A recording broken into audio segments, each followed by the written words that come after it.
जंगल का राजा शेर खा पीकर आराम से एक पेड़ की छांव में सो रहा था।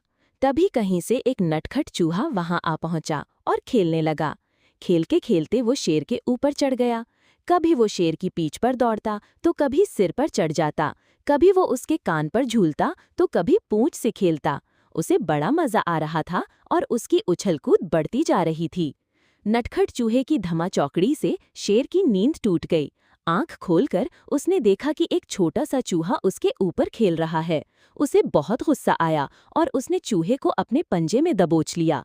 शेर के पंजे में आते ही चूहा डर गया और थर-थर कांपने लगा।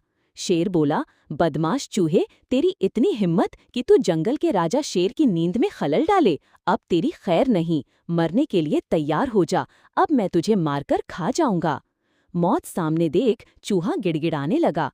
वनराज, मुझे क्षमा कर दें, मुझसे बहुत बड़ी भूल हो गई। मुझ जैसे छोटे से प्राणी को खाकर आपको क्या मिलेगा? आपका पेट तो भर नहीं पाएगा। कृपा कर मुझे छोड़ दीजिए। अवसर आने पर मैं अवश्य आपके काम आऊंगा। चूहे की बात सुनकर शेर हंसने लगा और बोला, मैं जंगल का राजा हूँ। मुझसे बलशाली इस पूरे जंगल में कोई नहीं। तो छोटा सा चूहा मेरे क्या काम आएगा?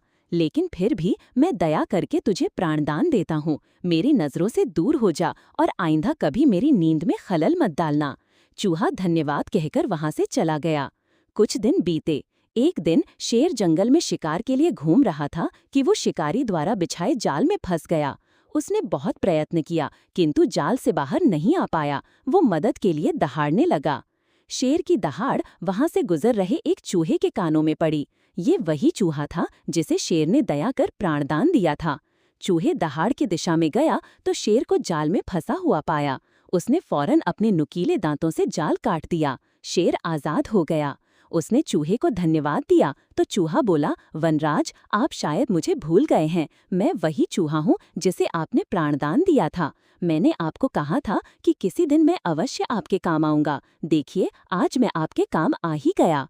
शेर को वो दिन याद आ गया और उस दिन की अपनी सोच पर बहुत पछतावा हुआ कि जिस चूहे को उसने तुच्छ समझा था, उसी की सहायता से वो शिकारी से बच पाया है। सीख 1. बाहरी स्वरूप देखकर किसी की योग्यता का आकलन नहीं करना चाहिए। 2. उपकार कभी व्यर्थ नहीं जाता। किसी न किसी रूप में उसका फल अवश्य प्राप्त होता है।